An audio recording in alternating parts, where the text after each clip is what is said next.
नमस्कार, दूरदर्शन में आपका स्वागत है। मैं हूं आपका दोस्त सचिन भारती और आप देख रहे हैं कार्यक्रम पढ़ते कदम। कहते हैं एक इंसान यदि किसी समस्या को दिल से सोचता है तो वही समस्या उसकी सबसे बड़ी खोज बन जाती है। ऐसी ही कुछ कहानी है ग्राहम बेल की।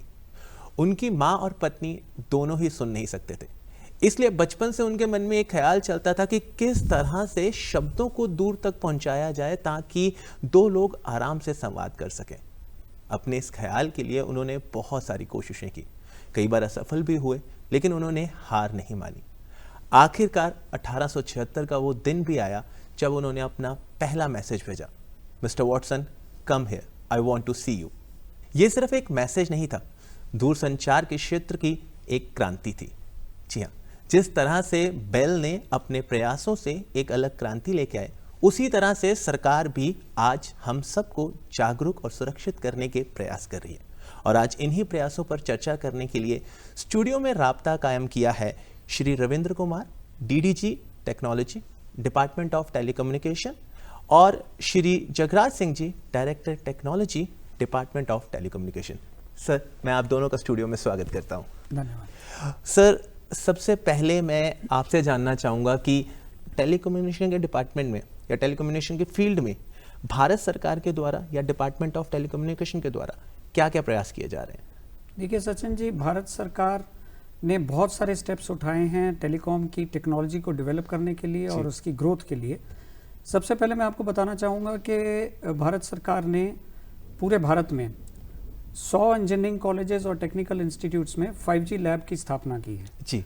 इस लैब का जो कैपिटल कॉस्ट है उसका 80% गवर्नमेंट ने स्पॉन्सर किया है और 20% रिस्पेक्टिव इंस्टीट्यूट ने किया है।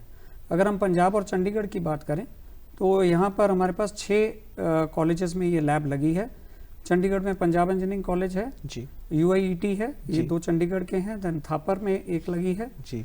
इसके अलावा NIT जालंधर, GNDU अमृतसर और IIT रोपड़ जी, इन सभी कॉलेजेस में 5G लैब की स्थापना ऑलरेडी हो चुकी है। इसके द्वारा स्टूडेंट और फैकल्टी विभिन्न प्रकार के यूज़ केसेस पर अपनी रिसर्च कर सकते हैं और नए प्रोडक्ट्स डेवलप कर सकते हैं, IoT के सेंसर्स बना सकते हैं, IoT पे काम कर सकते हैं, ड्रोन टेक्नोलॉजी पे काम कर सकते हैं। जो भी 5G से रिलेटेड यूज़ केसेस हैं उन सभी पर काम इनमें लैब्स द्वारा किया जा रहा है और काफ़ी इस पर नए नए प्रोजेक्ट्स बच्चे डेवलप कर रहे हैं और फैकल्टी भी इसके ऊपर मदद कर रही है।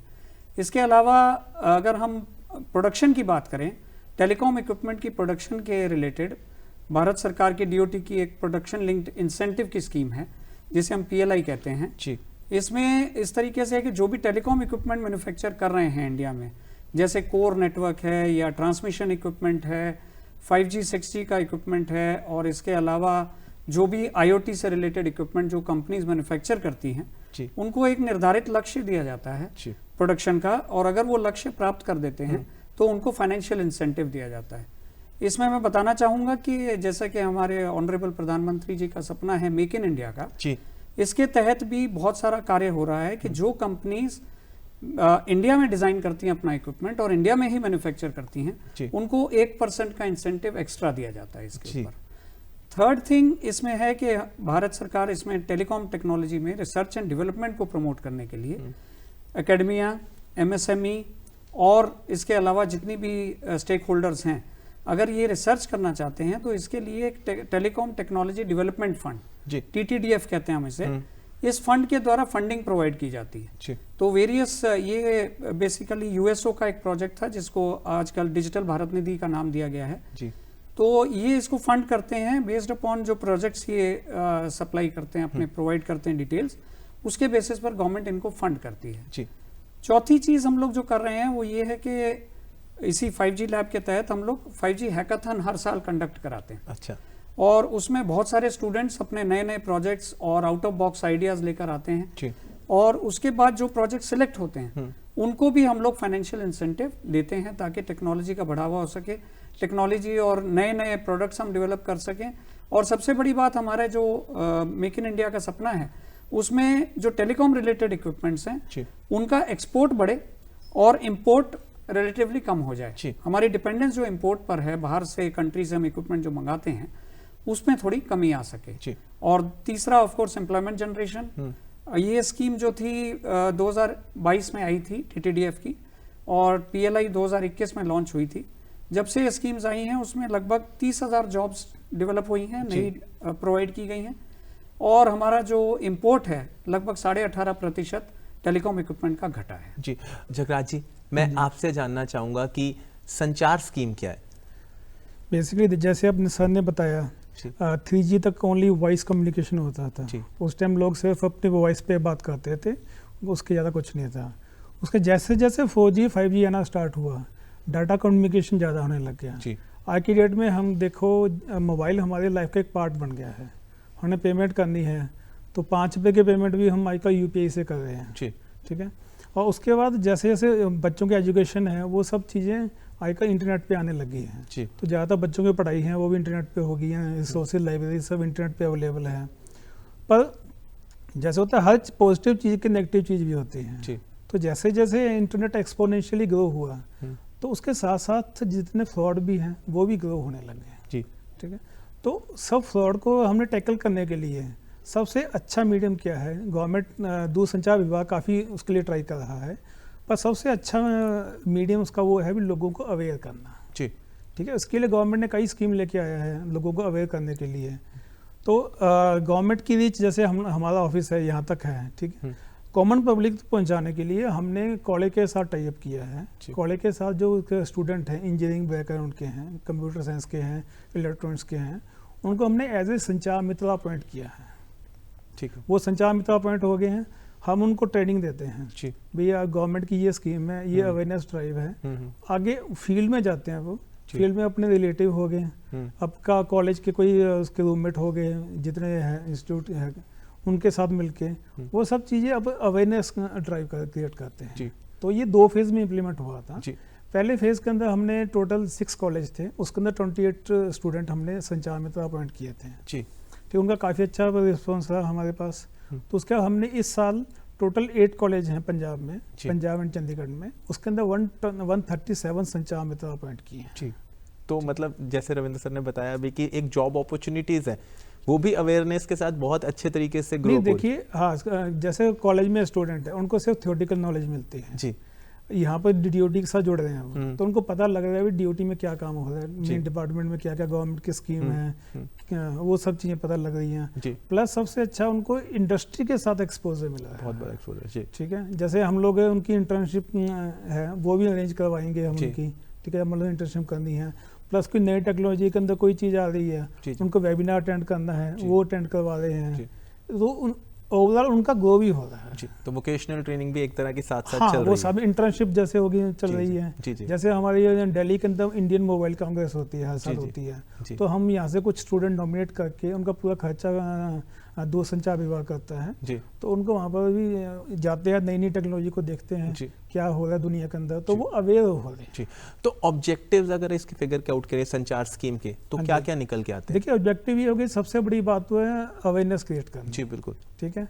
और जैसे मान लो अपने घर में जाते हैं, घर में जो बुजुर्ग लोग हैं उनको ज़्यादा पता नहीं होता है। ठीक है। भी मोबाइल को कैसे यूज़ करना है, तो उनको अवेयर कर रहे हैं भी ये चीज़ हो सकते हैं। प्लस फ्रॉड होते हैं, फ्रॉड को कैसे रोकना, वो सब चीज़ें उनको बताते हैं वो।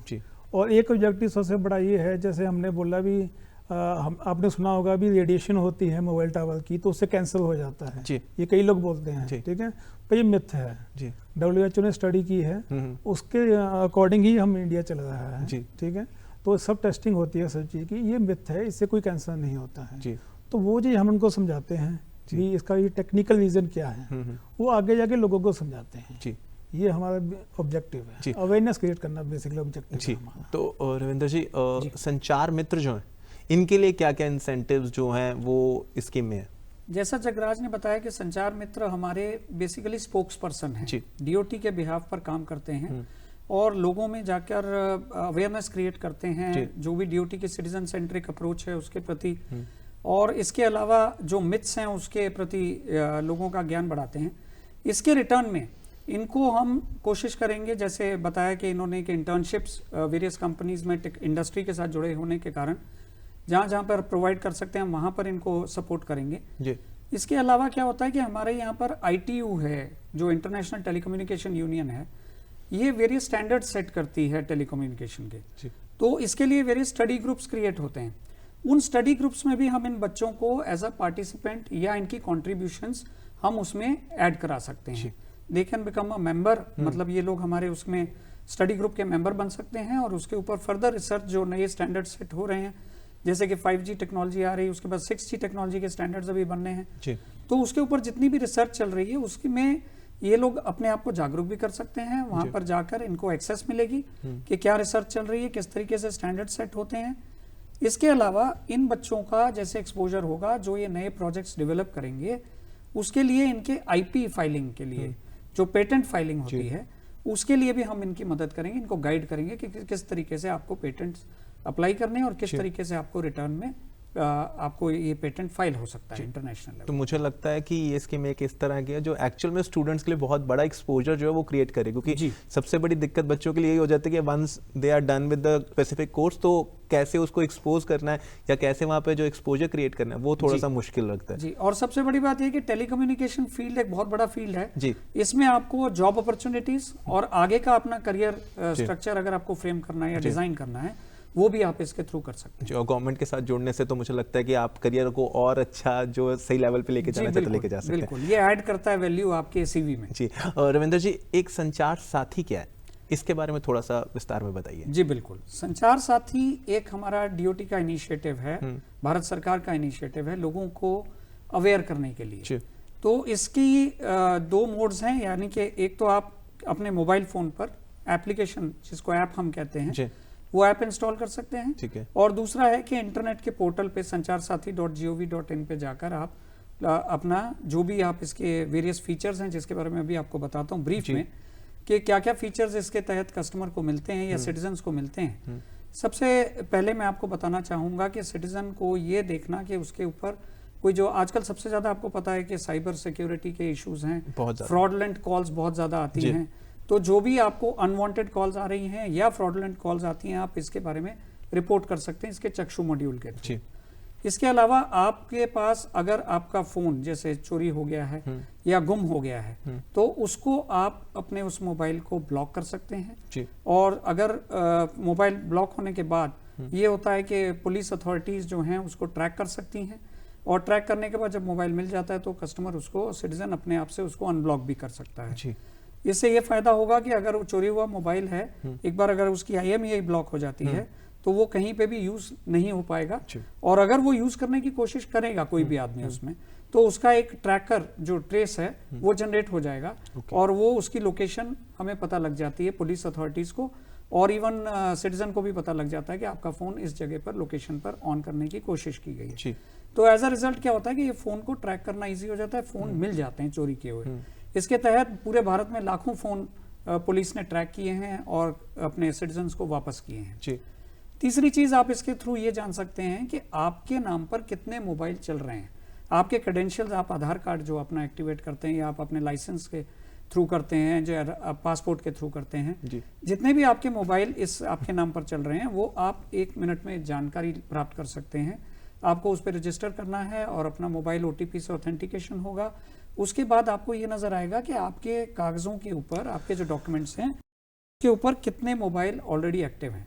अब कस्टमर के पास ये चॉइस रहती है कि अगर उसे पता है कि ये मोबाइल उसी का है और वो यूज कर रहा है, तो उसे कोई एक्शन नहीं लेना है। लेकिन अगर उसे ये पता लगता है कि ये कुछ ऐसा मोबाइल नंबर नजर आता है जो वो यूज नहीं कर रहा है या उसके नाम पर कभी इशू ही नहीं हुआ है, तो वो उसको ब्लॉक भी करा सकता है। ये एक अनदर फीचर है इस पे। चौथी चीज जो मैं बता रहा हूं आपको कि वो जैसे कस्टमर के उसके नाम पर कितने फोन थे वो उसको पता लग जाता है और वो उसको ब्लॉक भी कर सकता है। इसके अलावा जैसे हम सेकेंड हैंड फोन की आजकल प्रचलन चल रहा है कि रिफर्बिश्ड फोन कस्टमर खरीदते हैं, तो उसकी एक जेन्युइननेस चेक हो सकती है। यानी कि अगर कस्टमर उसका IMEI डालता है तो उसको ये पता चल जाएगा कि ये IMEI इस मोबाइल के साथ लिंक्ड है और ये मोबाइल जेन्युइन है, इसकी IMEI फोर्ज्ड नहीं है। ये भी इसको जानकारी इसी पोर्टल और इसी ऐप के थ्रू पता लग जाती है। इसके अलावा अगर हम 5वीं बात करें तो वो है रिक्विन, एक मॉड्यूल होता है। यानी कि जब हमारे फोन पर कोई कॉल आ रही है आउट ऑफ इंडिया से, इंटरनेशनल कॉल आ रही है, लेकिन उसका जो नंबर रिफ्लेक्ट हो रहा है वो लोकल भारत का नंबर नजर आ रहा है कस्टमर को, तो ये भी एक तरीके का फ्रॉड है जिसके तहत जो ऑपरेटर्स हैं वो इंटरनेशनल कॉल को भारत में लेकर आते हैं, लेकिन इससे क्या होता है कि इलीगल चैनल के थ्रू कॉल आती है और वो चैनल सिक्योरिटी थ्रेट भी है भारत के प्रति, और दूसरा ये कि रेवेन्यू लीकेज का एक पॉइंट बनता है क्योंकि वो हमारी नॉर्मल चैनल के थ्रू कॉल नहीं आई है। तो इसकी रिपोर्ट भी कस्टमर कर सकता है और उस कॉल को ट्रैक किया जा सकता है कि भाई कहाँ से आई थी और उसके ऊपर एक्शन लिया जा सकता है। तो इसमें 2 मॉड्यूल और भी हैं जिनके बारे में मैं आपको छोटा सा बता देता हूँ कि एक मॉड्यूल है जिसके तहत आप ये जान सकते हैं कि आपके इलाके में इंटरनेट की सर्विसेज कौन कौन से आईएसपी दे रहे हैं। तो अगर कस्टमर को नया इंटरनेट लगाना है, कोई कनेक्शन लेना है, नए एरिया में वो शिफ्ट कर रहा है, तो वो 1 मिनट में जानकारी प्राप्त कर सकता है कि कौन से ऑपरेटर्स वहां पर काम कर रहे हैं। और 7वीं चीज, जैसा कि हमने बताया कि अभी फ्रॉडलेंट एक्टिविटीज बहुत चल रही हैं, बहुत सारी फ्रॉडलेंट कॉल्स आती हैं, तो बहुत सारे फ्रॉड जो फाइनेंशियल फ्रॉड्स हैं वो बैंक्स और फाइनेंशियल इंस्टीट्यूशंस के थ्रू होते हैं। तो इनके प्रति अगर आप इनके जो रजिस्टर्ड फोन हैं, जो कि लीगल फोन है, ट्रस्टेड फोन है, उसकी लिस्ट भी कस्टमर प्राप्त कर सकता है कि यही अगर हम एसबीआई सपोज करें तो एसबीआई के जो ट्रस्टेड नंबर्स हैं जिनके थ्रू कस्टमर को कॉल आती है, कस्टमर चेक कर सकता है कि क्या ये नंबर जिससे उसको कॉल आई वो उस ट्रस्टेड लिस्ट में है या नहीं। एक ऐप ऐसी ऐप है जो एक्चुअल में आपके जितनी भी टेलीकम्युनिकेशन से जुड़े जितने भी प्रॉब्लम्स है उनका सोल्यूशन राइट वे में यही है। बिल्कुल सर, वन वे सोल्यूशन है और कस्टमर को अवेयर भी हो जाता है कस्टमर के उसके अगेंस्ट कोई फ्रॉड ना हो, साइबर सिक्योर भी हो जाता है। और जैसा कि आप जानते हैं कि आज की डेट में फाइनेंशियल फ्रॉड्स बहुत हो रहे हैं, उससे भी कस्टमर सजग हो जाता है और अपने आप को बचा सकता है। बिल्कुल सही। जगराज सर, मैं आपसे जानना चाहूंगा, सर ने एक बात कही थी बीच में कि आपके नाम पे कितने सिम रजिस्टर्ड हैं। हाँ जी, बिल्कुल। इनके बारे में इस ऐप के थ्रू कैसे पता कर सकते हैं कि आपकी आईडी के ऊपर कितने सिम जो हैं वो चल रहे हैं?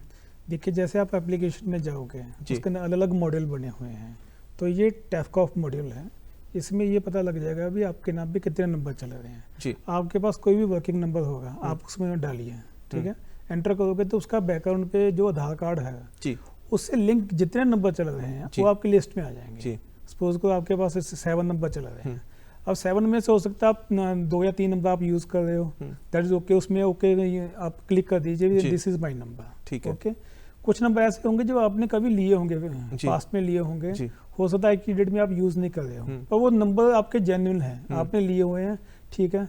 I am not using it, उसमें ऑप्शन 3 आएंगे, नॉट यूजिंग का ऑप्शन क्लिक कर दीजिए, ठीक है। थर्ड ऑप्शन उसमें ऐसा आएगा, ऐसा कोई आपके पास नंबर उसमें डिस्प्ले हो रहा है जिसके अंदर उसमें वो मेंशन कर रहा है, ओके नंबर मेंशन कर रहा है, आपने कभी ये लिया ही नहीं है उसको, इसका मतलब जो किसी ने आपके डॉक्यूमेंट के ऊपर फ्रॉड का नंबर लिया हुआ है, ओके, तो उसके लिए आप उसको नॉट माई नंबर कर दीजिए, नॉट माई नंबर, ओके, ठीक है। जैसे आपने किया, आपने सबमिट किया, तो बैकग्राउंड में डाटा हमारे पास आ जाएगा, डीओटी के पास आ जाएगा जी। फिर जितने हमारे टेलीकॉम सर्विस प्रोवाइडर हैं तो उनके पास डाटा चला जाएगा, वो बैकग्राउंड में चेक करते हैं, भी नंबर ये उसका केवाईसी करवाते हैं जी, दोबारा से केवाईसी होगी जी, चेक कर लेते हैं, अगर नंबर आपका नेचुरल सी बात, अगर आपने नहीं नंबर लिया तो वो केवाईसी उसकी फेल हो जाएगी जी, तो वो नंबर वो डिस्कनेक्ट हो जाएगा, ओके। तो ऐसा इसका तो एक तरह से जो आपके नाम का नंबर गलती से भी अगर कहीं चल रहा है तो आप उस चीज को लेकर प्रोटेक्ट हो जाते हो। गलती से मान लो किसी ने फ्रॉड डॉक्यूमेंट पे ले लिया हो, ऐसी चीजें, और मान लो कई नंबर ऐसे भी हैं जो आपने हो सकता है पहले 3 साल पहले लिया हो, आज की डेट में यूज नहीं कर रहे हो, वो भी आप बंद करवा सकते हो। ठीक है। और रविंद्र सर, अगर मेरा फोन चोरी हो जाए या कहीं गुम हो जाए गलती से जी, तो मुझे क्या करना चाहिए? देखिए, सबसे पहले तो आपको रिस्पेक्टिव थाने में जाकर, जो भी नजदीकी थाना है वहां पर जाकर इसकी कंप्लेंट बुक करनी है, एक एफआईआर नंबर लेना है।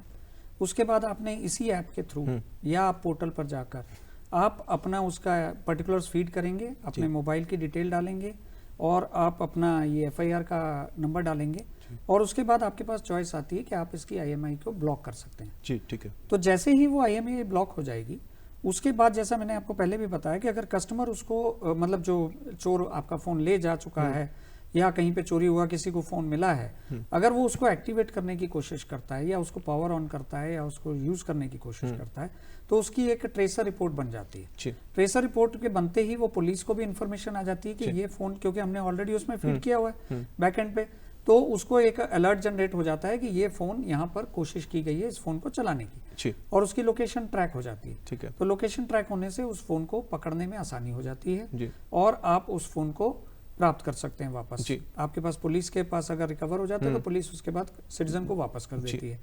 और दूसरी चीज ये कि जब आपके पास वापस आ जाता है तब आप उसकी जो ब्लॉकिंग थी उसको आप अनब्लॉक खुद ही कर सकते हैं, और अनब्लॉक होते ही आपकी ओटीपी वेरिफिकेशन होगी और ओटीपी के बाद वो अनब्लॉक हो जाएगा फोन, और उसके बाद से आप उसको यूज कर सकते हैं। अनब्लॉक की बात करें तो अनब्लॉक करने के लिए क्या करना है, वेदर हमें उसी में सर आपके पास एक ऑप्शन आती है जी जब आपने वो उसमें ऑप्शन डाली है कि रिपोर्ट योर स्टोलन मोबाइल में, तो उसमें ब्लॉक और अनब्लॉक दोनों ऑप्शन आती हैं। एक बार आपने IMEI डाल दिया, IMEI को ब्लॉक किया है तो ब्लॉक हो जाएगा। जब आपके पास ट्रैक हो गया है तो आप उसी में लॉगिन करेंगे और उसके बाद आप उसे अनब्लॉक की कमांड देंगे तो अनब्लॉक हो जाएगा। उसी में ऑप्शन रहती है। जी ठीक है। जगराज जी, एक चक्षु फीचर भी है इस ऐप का, बिल्कुल। उसके बारे में थोड़ा सा बताएं। चक्षु हमारा बेसिकली ये मॉड्यूल है, अगर मान लो कोई सस्पेक्टेड कॉल आपको आती है, फ्रॉड के लिए कोई कॉल आती है, तो उसको रिपोर्टिंग के लिए जी अब जैसे फ्रॉड के टाइम इसमें भी 2 टाइप्स की कॉल हो सकती है। ठीक है, एक तो आपको कॉल आई, हो सकता है किसी ने उसका विक्टिम बन गया जी, ठीक है, उसने कोई पेमेंट ट्रांसफर कर दी है जी, उस केस में आपको क्या करना है, 1930 पे डायल करना है जी। ठीक है, ये साइबर हेल्पलाइन नंबर है, तो आपने जितनी जल्दी हो सके आपने उस नंबर पे डायल कर देना है जी। ठीक है, अपनी डिटेल बता देनी है, किस नंबर से कॉल आई थी, किस टाइम आई थी, आपकी पेमेंट डिटेल किससे आपने की है, किस नंबर पे की है, आपने डिटेल बता देनी है। तो बैक एंड पे ट्राई करेगी, अपने गवर्नमेंट ट्राई करेंगी भी, हो सकता है वो पर्टिकुलर ट्रांजैक्शन ब्लॉक हो जाए, आपका पेमेंट आपकी वापस आ जाए जी। ठीक है, फर्स्ट ही तो ये होगा।